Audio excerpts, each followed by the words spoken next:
world is coming undone. Imperial flags reign across the galaxy. Yes, that's right, fellow movie lovers. The new Star Wars is here. In 2012, Disney bought Lucasfilm and the rights to the iconic sci-fi franchise. So this whole episode of Making the Movies, we'll be looking at various aspects of Disney. First, we focus on the latest adventure in a galaxy far, far away. This film is set in between the events of episodes 3 and 4.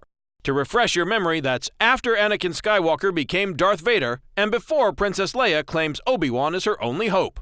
A whole new cast is present, and for all of them, this was a dream come true. It's a mythology that we all share. It just kind of belongs to the world. You know, we all grow up in its shadow and in awe of this thing that's been created. That's part of the power of Star Wars, is that ability to take something that meant so much to you as you were growing up. They were part of my childhood, and that I had the action figures and the little Darth Vader with the lightsaber that came out of his arm and bent very early on. There are a few series of films that are important,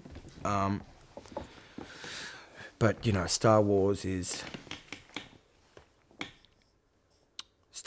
different. We have a mission for you. A major weapons test is imminent. We need to know how to destroy it.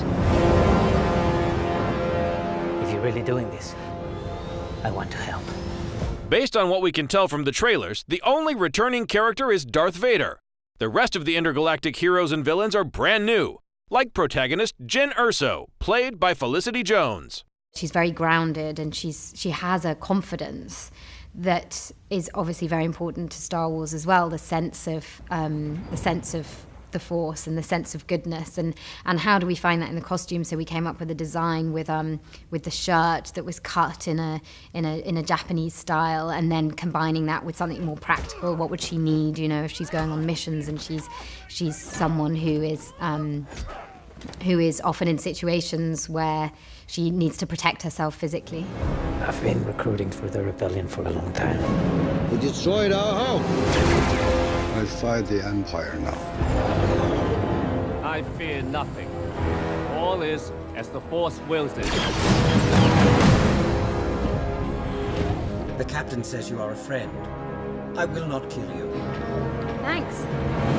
Making this film was a huge challenge for director Gareth Edwards, as it's set in between two existing stories, one dating back to 2005 and the other to 1977.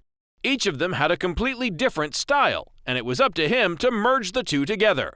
Fortunately, he had help from some great production designers. It's one of those fun aspects where you're designing sets that are very true, so that if George was shooting both of these films back to back, it would look the same. And same for Gareth. I mean, you know, the sets cut right together.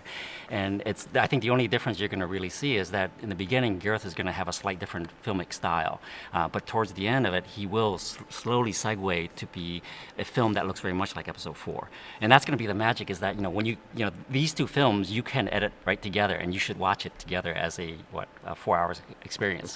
I think it's a great opportunity to explore different styles of Star Wars that we haven't seen before, and I think the audience are really ready for it. There's an appetite for a new adventure, and so we have been given such freedom to experiment and really play within the Star Wars universe. Stay tuned for a whole lot more Star Wars later on in the episode. There isn't much time. Every day they grow stronger. Like what you see? Subscribe to our channel for more exclusive clips.